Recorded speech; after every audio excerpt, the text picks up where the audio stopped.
Welcome to another edition of the It's Cavalier podcast. As always, it's your boy Mac. Joining me tonight for this post-game pod is my friend and co-host Corey Walsh of For the Sword. Corey, my friend, we just experienced the first playoff loss in 5 seasons as Cavaliers fans. How you feeling, my friend? It hurts all the same, but I'm unlike most people. I'm not ready to call it quits already and start packing the bags and thinking about our second round prospects. I mean, if you were to look at just social media in general, probably just Cavs Twitter in particular, I'm going to go ahead and suggest that people maybe take a step back from their mobile devices during these games because it can be downright depressing, especially after the game. Now, again, Cavs lost a very up and down game to the New York Knicks by a score of 101-97, and a game that just didn't feel right from the get-go, man. And I don't know if it's just me, but I honestly, I'm going to chalk it up to nerves and just butterflies from a lot of these guys who have not experienced playoff basketball. Although, you have some playoff experience, mainly Donovan Mitchell, Ricky Rubio, a couple other names. But you just did not get a ton of big time performances out of some of the key players that you would have hoped. It's just one of these things where you're looking at the effort in game one, and at least me, I'm looking at this and I'm saying, neither team played their best basketball, which can be looked at in one of two ways, in my opinion. New York, Jalen Brunson in that first half, the Cavs did a pretty damn good job of taking him out the game. They also did a pretty good job matching them on the boards, which we'll talk about here in a little bit. But the some of the shots that they were missing was just ridiculous. And on the New York side of things, they obviously weren't capitalizing fully either. Jalen didn't play his best basketball in the first half. You got Julius Randle, who was still obviously being a little bit hampered by the injury. He was able to sit a little bit longer, but it just didn't seem like either team played up to the best of their abilities. What was your general sense? Like heading out of that first quarter, were you feeling like this was going to be a rough game from the jump? I just knew this series in general was going to be kind of a rock fight with the way that the two teams are built. They're both slower paced teams, even though New York is extremely efficient offensively. Yeah. But I feel kind of different than you do, I think, overall. I think the Knicks gave us one of their best games they're probably going to have in this series, even though you look at the shooting stats and it doesn't seem like it. But this is the formula that they kind of want in order to beat the Cavs. They want to have Brunson play well. They want to have Randall play well. They want to dominate the offensive glass as they're one of the best offensive rebounding teams in the league. And Absolutely. they want the bench. They want their bench to outscore the Cavs bench. And Josh Hart did that by himself. So at the end of the day, this is probably the most efficient I think New York is probably going to look in this series. So I feel the fact that the Cavs were basically one rebound away from a chance to tie the game and send it to overtime is something that people should think about more before thinking. Because, you can just look at the offensive rebounding and be like, well, how the hell are we going to stop that? But you can try. It's like those rebounds were more about effort, I think, than anything else. New York absolutely seemed like they wanted this game more than some of those Cavaliers out there. Yeah, I just feel like, because Allen and Mobley both were the top two rebounders in that game, and the rest of the Cavs are a short team for the most part. I know when there's 2 7-footers, people think that the Cavs obviously are a super tall team, but outside of those two, we're probably below positional height in all the positions for the rest of the on our bench. Everyone's undersized, and the Knicks are a taller team, and it definitely shows. I mean, Josh Hart, there's a reason why Tibbs has him close out games for them all the time. I think the podcast that Justin had and Carter had with the Knicks podcast, they said that he's closed out every game for the Knicks since he's been traded there. So you kind of saw what Hart brings to the table, even when he seemed hampered at times. But long story short, at the end of the day, I think this could easily be a one-off. but this also could be indicative that the Cavs desperately need to win game 2 if they want to just restore the balance in a way. They absolutely have to win game 2. Game 2, and I hate to say this, but, like, you never wanna say this early in a series, but game 2 is an absolute must win for the Cavs, especially in regards to momentum. You do not wanna head to New York down 2 games. And just looking at, some of the other players here, like one of the guys that you mentioned, Josh Hart, 17 points, 10 fucking rebounds on 8 of 11 shooting. Do you think Josh Hart, because clearly he's very valuable, to this Knicks team. He played 33 minutes tonight. Do you see him putting up this type of performance every single game? Because I know you said you feel like the Knicks kind of gave one of their best performances, or one of their better ones. I would expect this level of play from Josh Hart. I mean, he's going to have those shots. He can definitely do that on a night-to-night basis. I can't just stand here and say that I think Josh Hart is going to score 17 a night, but I feel like I'd view him the same way that the Cavs fans view Karis LeVert, where you know that he is capable of those types of performances, but it doesn't necessarily mean he's going to score them all the time. It's going to be ebbs and flows, but I think Josh Hart's honestly a more consistent version of Karis LeVert at the end of the day, but they're two different offensive players. But yeah, I would say I'd count on him, and I think this was a pretty Quigley kind of got played out of this game, but I would Yeah. expect that he'll probably go into his own form as the series progresses. Yeah, I'm, like, looking at Hart, like, the points to me are not something that is seriously disappointing. It's the fucking rebounds. Like, this man pulled down 10 boards, and to speak to that a little bit further, man, like, the rebound issue was something that we all knew. I mean, Cavs fans, Knicks fans, we all know what the situation is. The Knicks are a better rebounding team than the Cavs. They have bigger bodies out there. They fight for those second chance points. It's a big reason why they were able to have such an efficient offense. I mean, tonight, 51 to 38 on the boards, 17 to 11 in terms of offensive rebounds. That right there was the backbreaker. And if the Cavs can just muster a few extra boards, this is a game that they probably could have pulled out, an ugly one at that. I can't sit here and say that I wasn't disappointed from the effort from a few of these guys, just because I feel like you probably could have got a little bit more.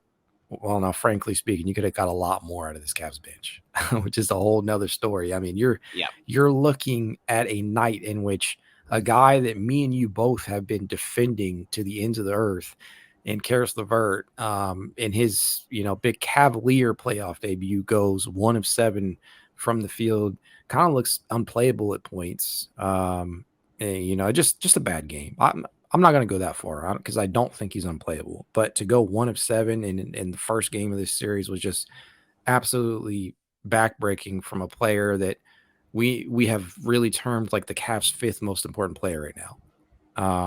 It's you have to, if you're going to win this series, you're going to need better play out of this bench, and we know that's asking for a lot, but specifically, you have got to get more out of Karis. What was you if you had to sum up one? If you have to sum up Karis's performance in one word, what would you say? Jitters. I think that Karis LeVert, his performance was pretty much like he was getting all the opportunities that would normally convert to buckets for him. He Yeah, was just missing some easy shots. I think that was just a case of like he felt the moment kind of thing. I think game ones are really hard to kind of use as a barometer to diagnose the rest of the series because there's just so much at play, kind of figuring out teams. Because even though these teams didn't play too long ago, we know that the game plan that they make for regular season versus playoffs is completely different. And the Cavs players have to adapt to getting their first and second favorite types of shots taken away and schemed out. And if Tom Thibodeau had any semblance of intelligence, which he does, he knows that Karis LeVert is probably the lifeblood that will determine if this Cavs bench thrives or yeah, dies. And he kind of Karis didn't necessarily, I feel like, got played out of the game. I think he played himself out So I think he could easily rebound from this and have good games for the duration of the series. What I wasn't expecting is that if any player was going to get the time, I wasn't expecting Jetty Osman's name to be called into the lineup, and he delivered. I have to say, he Let me played very well. What was like, because we keep seeing this pop up on Twitter. What did you think of those last few possessions when Jetty was on Brunson Island out there just, one on I one was defending? How'd you I feel was about that? astonished that this is what JB decided. Like, because if there's anything we feel like gets Jetty yanked more than anything else, it's a lack of defensive awareness where he just constantly feels like he's turning his head to face and no one's behind him, running like a chicken with his head cut off. But he was doing full court press on Brunson like with 4 minutes left, and I was listening to the ESPN broadcast, and they were Yeah. just like, "What is this guy doing? Like, why is he doing this right now?" And then I was really impressed with Jetty. I feel like yes, Brunson hit the kind of backbreaker mid range jumper at Those the end of mid the game, rangers, jeez. but I mean, we've seen Brunson do that to us before with other players. So let's not just sit here and act like it was Jetty Osman's defense. Jetty was doing a pretty good job of staying with him, in my opinion. It was But admirable. He did his job. I get the point of it. You couldn't really have one of the bigs obviously go out, and you couldn't have had Donovan or Darius because that was probably not going to fare well either. But I was happy with Jetty's minutes. I think Jetty probably just earned himself some run in this postseason. The question is, who is he going to replace? And if I had to guess, I would say Ricky Rubio looked probably the worst of the group. So if anyone was going to get minutes yanked, I would suspect it's going to be Rubio. I would not be surprised at all if we saw Raul Neto see some time in this series with the performance that we got out of Ricky tonight. I mean, it's not as if Ricky was out there a ton. He only played 6 minutes tonight, but man, it just did not seem like he was going to be impactful in this game. And we're talking about a guy. I mean, on our last episode, when we were talking about, what was it? Disappointing players, or the underperformer of the year. That's what it was. The underperformer of the year, where that was my selection, Ricky Rubio, because I just felt like we have not gotten a good version of Ricky Rubio. And we know that could be because of a few different reasons. It could be him still working back from that injury. It could be the fact that he's just never really been that efficient of a player. And, maybe we were blinded last season, or maybe it's just an overreaction. I mean, it could be any number of things, but I would not be surprised at all if Neto is out there, because in that last game against New York, I believe he held Brunson to 0 of 5 when he was the primary defender. He was actually the best defender on Brunson in that last performance. I feel like I'm in a mental quandary of, do I see Neto actually being out there? Because with the way that Brunson plays with his back to the basket, kind of playing this kind of post game, I just see Neto getting absolutely bodied. Like, Brunson's a thick dude, and Neto looks like he could pass as a high schooler in He's High School pesky as Musical. hell, though, man. I would feel like the chance of Lamar getting those minutes would be greater, even though we saw what Lamar on Brunson's did. But I feel like, I still think I would take Danny Green probably over Raul Neto at this time too. Mm-hmm. It's hard. The Cavs bench really isn't something where there's going to be an obvious right answer that you can point at, because they're all flawed in a lot of different ways. But the coaching staff's going to have to figure it out, and I have faith that they will. It stunk that I felt like Okoro probably would have obviously been the best fit to be on the floor in the last few minutes, but offensively he was coming off of no run whatsoever and just got thrust in the starting lineup, and it just looked, you could tell he just looked like he hadn't played NBA style basketball in a period of time. So hopefully as the series goes along, we'll see some version of like Karras or Okoro out there in the closing minutes. But as for this game, it made sense why Jetty was called. I mean, yeah, I had no problem with it. I was a little apprehensive watching Brunson be defended by Osman in such clutch minutes, and some very, very difficult possessions for Jetty to defend. But he held his own out there, and Brunson's going to make his shots. I mean, he's one of the better mid-range shooting guards this season. I mean, contrary to popular belief, the Knicks are not mediocre, and Brunson is a big reason of that. He's very, very good player. Okoro only played 23 minutes tonight.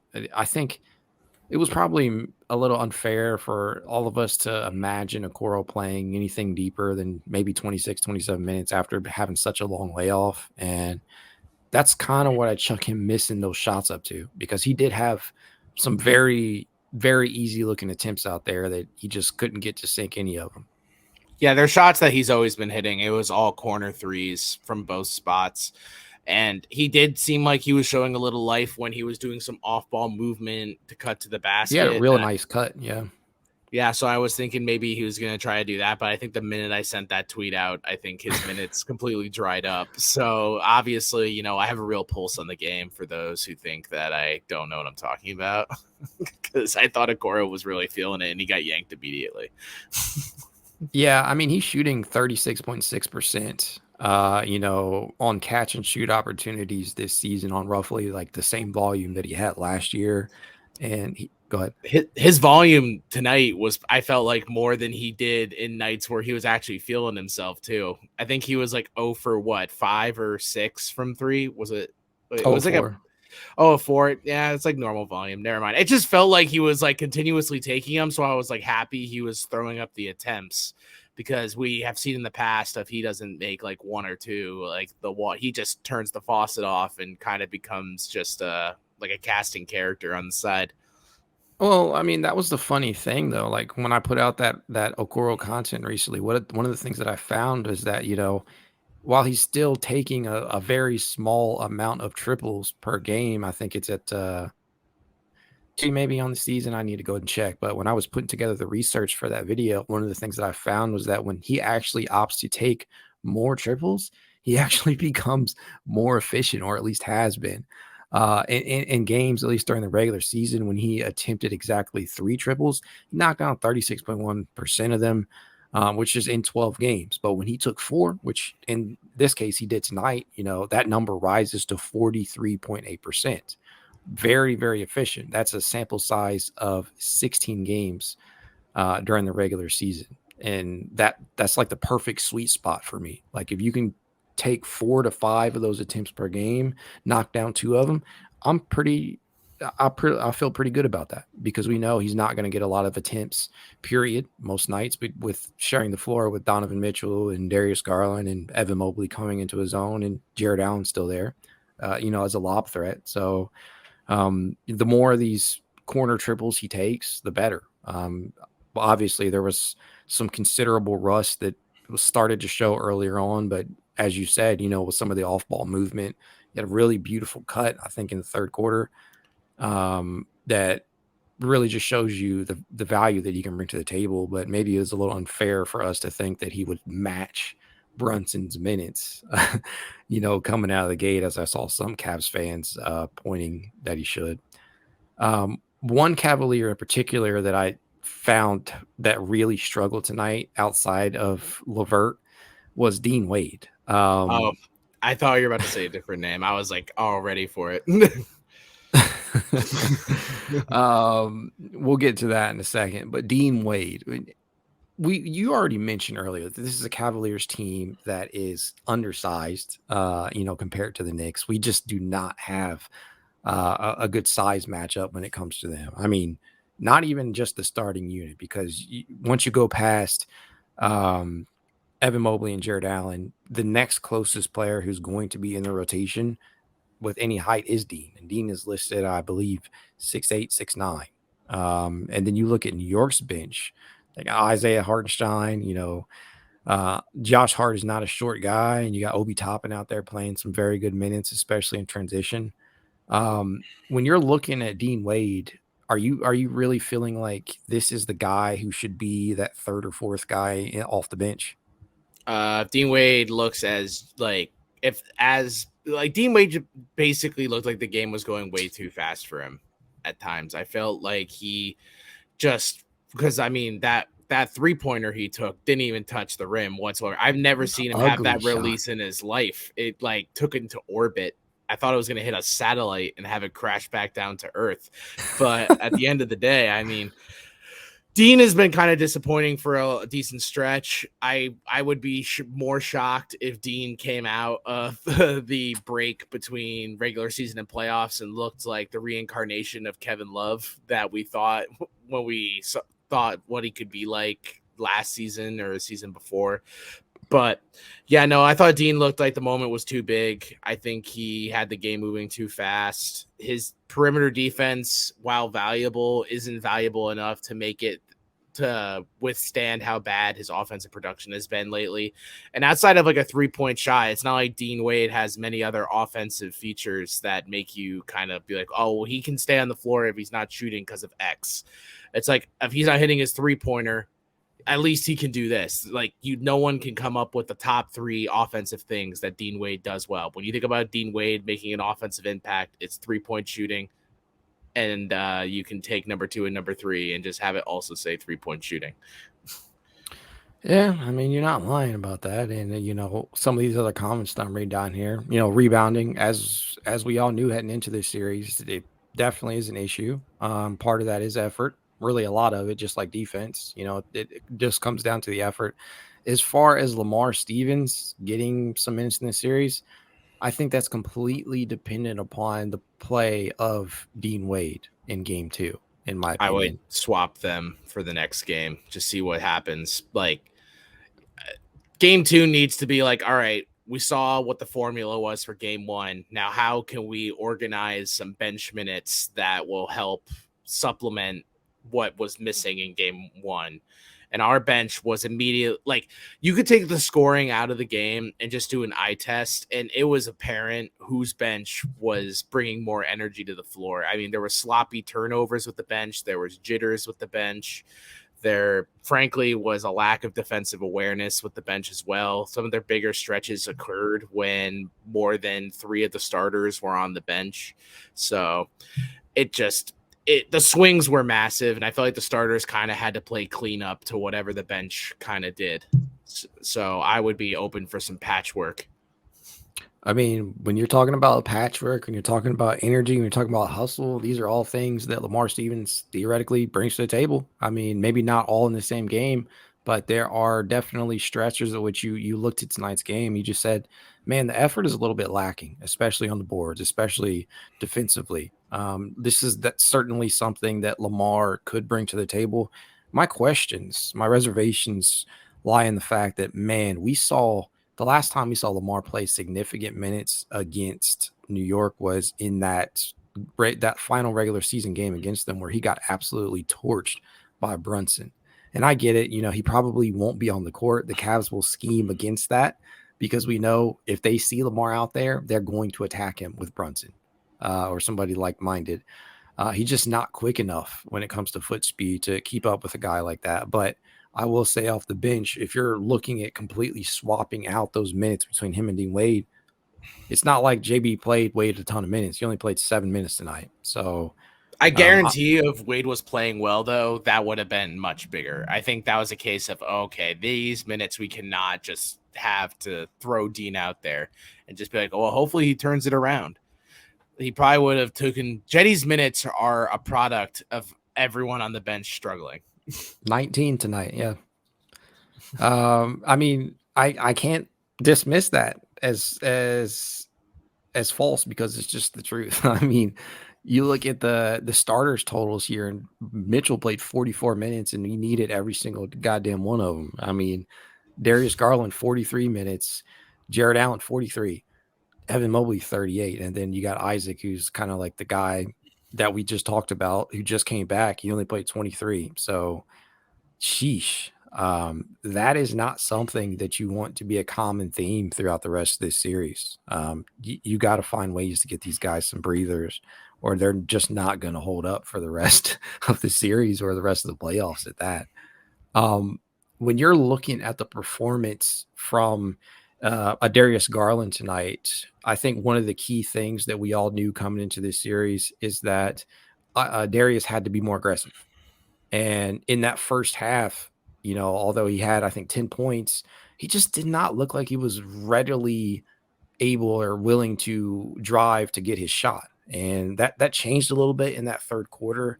But I just feel like the aggressiveness from him is just still not there. And I know at least on in my head, I'm thinking if the Cavs are going to have, a chance at winning this series, you got to get more out of Darius because I think we talked about this before. He struggled against New York this season.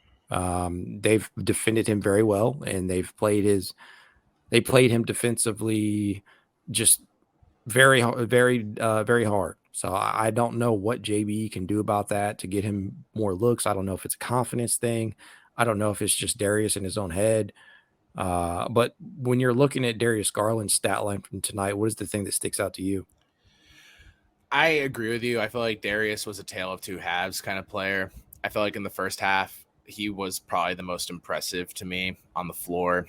But I was kind of thinking that was going to be a turning the page moment for him to Mhm. what we saw in the last half of, or the last 5 or so games of the regular season he played in.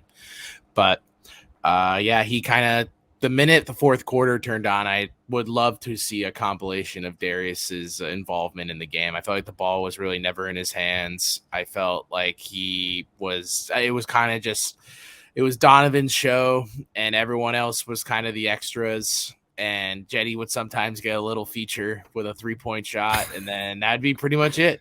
But yeah, no, I think Darius needs to come out, be more aggressive. I need Darius, what we saw in the first half, to be in the duration of the second half. I think the Cavs are at their most dangerous when both guards are kind of firing on all cylinders. When we were shooting like 2 for 14 from three, I was getting flashbacks to that stretch post All-Star break where I just remember I'm like, all right, so if Darius and Donovan don't hit their threes, we're not going to win this game because no one else is able to hit threes. And then obviously the bench kind of got some juice to it. But yeah, if the Cavs are going to win, they need to make threes because this Knicks team is very capable. I mean, Grimes is a good 3-point shooter. Randall is a decent 3-point shooter. Brunson's a good 3-point shooter. Quigley's a good 3-point shooter. Barrett exists. But yeah, Barrett, outside of Barrett exists. Way to shit on him. Going back a little bit though, Darius he only took 5 shots in the second half compared to Donovan Mitchell's 16. It's just yeah, like, come on, like it if we're also just going felt to like Donovan was the primary ball handler as well. well, the reason why I asked you that initial question was because Darius Garland actually finished the game with just 1 assist. He finished with fewer assists than every other starter out there. I mean, Donovan Mitchell, surprisingly, we know this is something that he can do, but he's certainly, in my opinion, not the level of playmaker that DG is. But he finished tonight with 8 assists. He had some very, very ones. Evan Mobley dished out too, and that is definitely an area of his game that is started to be more and more refined. And then Isaac finished with 2 himself. And for me, like for Darius, who's typically the primary ball handler, and getting Donovan a lot of these looks that we see him get off ball, to only finish with 1 assist, that to me stands out a lot in regards to Donovan Mitchell in particular, just kind of taking things into his own hands. I mean, the motherfucker took 30 shots tonight, and he was again spectacular and probably the only reason why the Cavs were in this game. Dropped damn near 40 again. But is it at all concerning to you that in a game where he does do that, when he puts up 38, 5, and 8, is it concerning to you that they still lost and that they Uh, needed? Go ahead. Yeah, no, I just feel like this was one of the Cavs' worst offensive efforts, and it was a case where if Donovan wasn't gonna go into like Superman mode, the Cavs' chances of winning were pretty slim. Obviously, you need other players to hit, so Jetty making the shots he did were very timely. But if Darius isn't involved shooting wise and the bigs kind of got played out offensively, I felt like they weren't getting any calls. They were just getting destroyed by the Knicks bigs. And so yeah, Donovan really had to step up. But like I said, I feel like this is one of the Knicks. This is the best formula the Knicks are gonna have.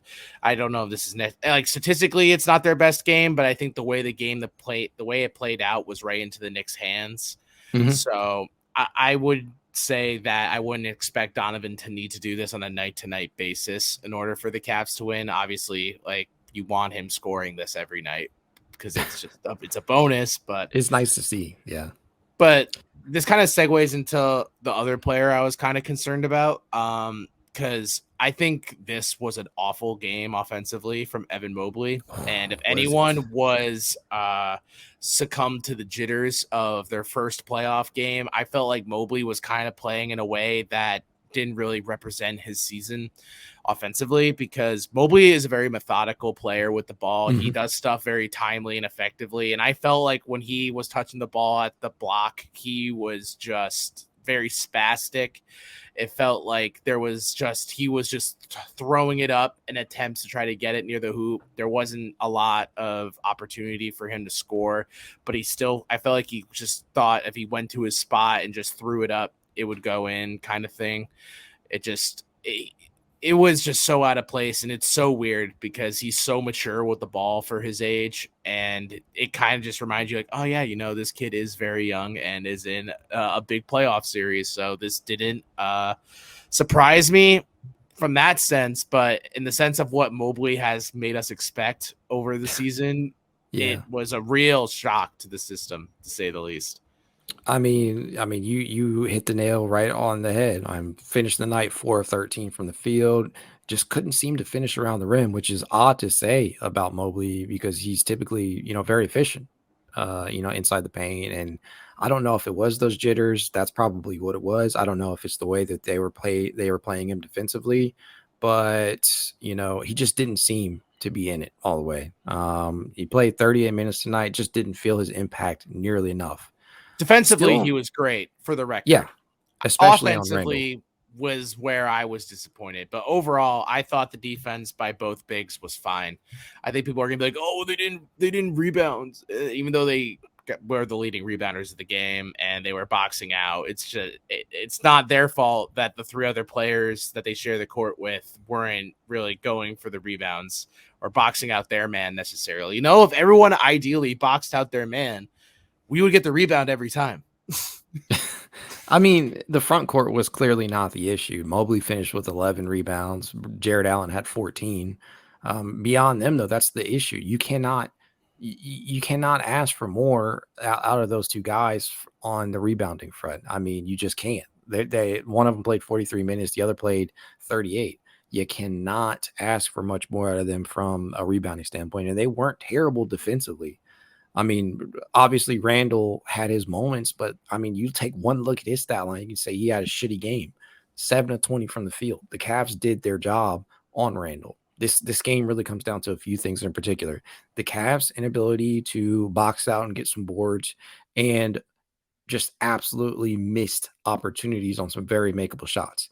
That's what it boils down to, in my opinion. If you want to point out a player in particular, in my opinion, this is perfectly symbolized by Karis LeVert. I mean, a guy who has struggled all season long to hit mid-range attempts, a guy who has struggled to really hit most shots inside of the painted area. Just been a tough season for him in that regard, although he's been pretty lights out from the three-point range. 1 of 7 from the field. It's a perfect microcosm of what the Cavs' struggles were tonight. Just uncharacteristically bad, on some very makeable shots. Heading into game 2, though, still at Rocket Mortgage Fieldhouse, is this something that you absolutely, I know we kind of talked about it earlier on, but do you feel that if they lose game 2, that this series is assured to be over? I would say it goes from the Cavs' chances of winning this series in my mind of being 60-40 to probably 15 to 85. Yeah, I mean, I don't have it's happened that teams go down 0-2 and then just sweep the rest of the series. But when I feel like that's with playoff tested teams that know what it takes to like dig to that level. And unfortunately for Donovan, he is a playoff veteran, but at the same time, he's playing with guys who don't know like what that level necessarily requires. As much as there's the debate of the play-in and the playoffs should be treated the same, or they're their own separate entities. the way that you prepare for a team over a series versus still playing a 1-game playoff type Mhm. game is completely different. I would agree with that. I mean, you can't necessarily go into the playing game thinking, we got time to adjust.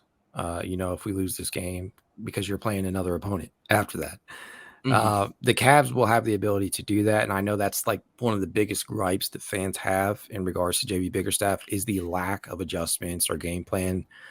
Um, I can't sit here and tell you that JB is like an A1 coach when it comes to those things, but what I can say is that he's managed to coach the Cavs to 51 games this season, or 51 wins rather. Um, a lot of that has to do with coaching, not all of it, but some of it. So I can't sit here and say JB is completely the issue or that they need to fire him because I don't believe that to be the case. But he will have to make some adjustments. I thought, and this is probably going to be an unfavorable opinion, but like we were saying at the beginning of the episode, I actually thought the adjustment to keep Jetty out there over Okoro was probably a smart thing to do because Okoro just came back. You don't want to run him into the ground, and Jetty is a proven 3-point shooter when you need spacing out there. And Okoro was not able to hit a shot tonight, so I like that type of adjustment. But as far as the hero ball, one thing that has um, definitely hurt them at points this season, it's something that they're going to have to probably stray away from. In the postseason, we both know like you need a guy, especially in a series like this when it's just so evenly matched, or you just don't know who's going to win this series. You're going to need a guy to bring you over the top, and the Cavs have that in Donovan Mitchell. But you got to figure out a way to stop these moments of hero ball, which is basically what we saw tonight. We saw so much isolation sets. If you're JB and you're looking at trying to factor in some type of game plan here or some type of scheme, what are you doing? Like, what would you do? I feel like JB, it's just he's dealt a tough hand with this bench. I mean, yeah, it's easy to say that certain players should probably not play over others, but the way that their system works, we don't necessarily know the ins and outs of like what is behind each decision. Maybe JB's listening to assistants as well. I feel like it's just hard to determine right now, like there's a reason I'm not making these types of decisions. What were you more thinking of?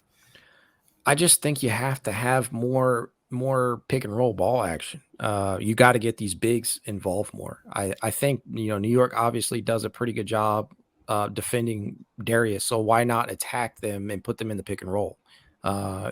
Get some more ball movement out there. Do some high low action, something. You have to be able to uh, take the ball out of the star's hands at all times. You have to be able to set other guys up for good looks. Darius finished with 1 assist tonight, man. It's just that's your lead playmaker right there. And I get that's kind of not as big of a deal if you have Donovan Mitchell finishing with 8 himself, but you have got to get more ball movement. And I know some of that is on the players. It's not all on JB because JB can only do so much, sitting on the sidelines. But the hero ball all the time, um, when it comes to critical points in the game, is just something that is not aesthetically pleasing. Mm-hmm. Yeah. uh, um, I will say the rotation, especially the bench, there's not much that can be done. You're working with who you got. I mean, yeah, your bench at this point is basically Karis LeVert and Jetty Osman. I don't know if Ricky Rubio is going to really factor into this series. I got my fingers crossed, but I just don't know. That the starters are going to play heavy minute totals, but your bench, JB's basically forced to go 8 deep. Hell, it might even be 7 by the time this series is over. But there's not a lot you can do. I mean, let me ask you this. We see people clamoring for Danny Green. In my opinion, this is not a favorable matchup for Danny Green because I think they will attack him uh, relentlessly on the defensive end. But we know he can make some 3-point shots. Do you think about putting Danny Green out there in place of Jetty at times or Dean? Probably more towards Dean than Jetty, but at the same time, like I don't know if Jetty, I don't know what series Danny Green is like absolutely primed for. I think if anything, he's like primed for like a YMCA rec game more than he is for NBA playoff level basketball. His The dude runs in quicksand right now, which is not an insult to him. It's just a product of his injury. So I'm not really expecting Danny Green to be giving solid minutes night to night. Yeah, I mean, I never expected Danny to get playoff minutes in game one, but I do think like eventually if things continue to go off the rails with Dean or, Osmond struggles or something, you might see that type of move being made. But beyond Danny Green and maybe Lamar Stevens, I don't know. I mean, Hal Neto, these are all like coin flips here. The only bench player in particular it is a lock most nights is going to be Karis LeVert, who is not going to play nearly as terrible from a shooting standpoint that he did tonight. So I just, from anybody out there complaining about the rotations or the bench, I just don't know like what you expect him to do.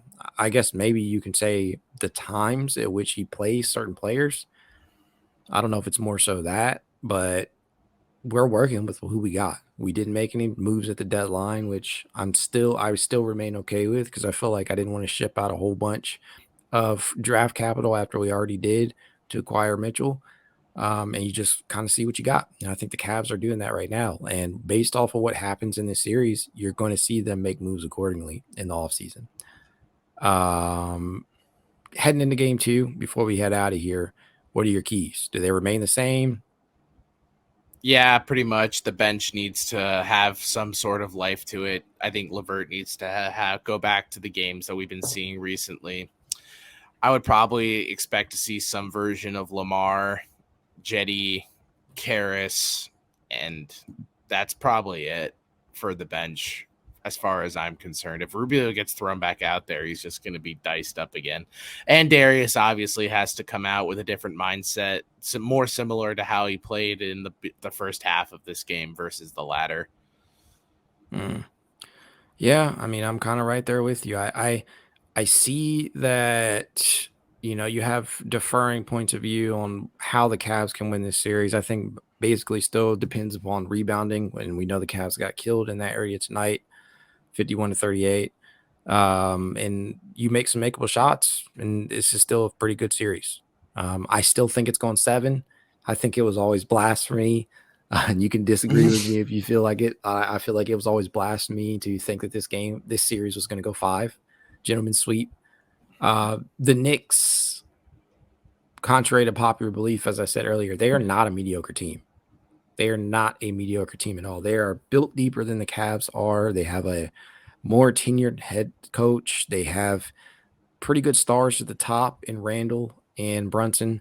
They're not a mediocre team, and there's a reason why they finished with the 5 seed and only won 4 less games than the Cavs. They're not bad or mediocre at all. They're pretty damn good, and I think people have to understand that. This was never going to be a series that was going to be, the Cavs are going to be able to run over them. I mean, we have evidence in the regular season. They are 1-3 against New York in the regular season. They are now 0-1 against them in the postseason.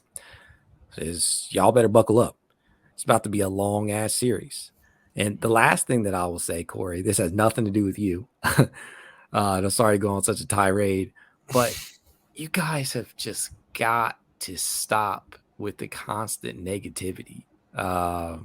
That's all I see. Like, it's one thing to sit here and be down on the team after one game, but are you really of the belief? Are you really of the mindset that this team is going to just concede and just roll over and die after one game?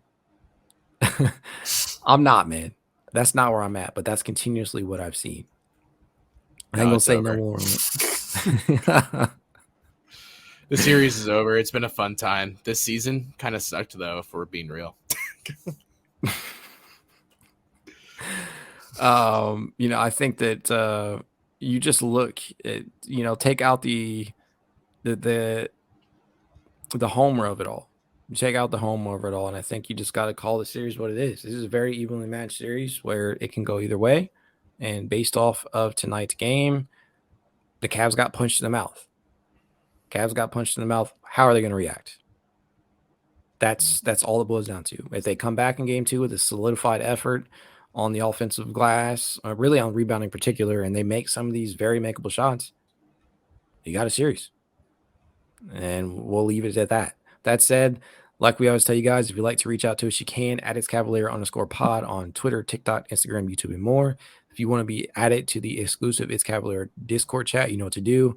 Leave a rating, leave a review, send a screenshot of said review to itscavalier53@gmail.com, and we'll send you an invite. That said, go Cavs. Have a good night. Go Cavs.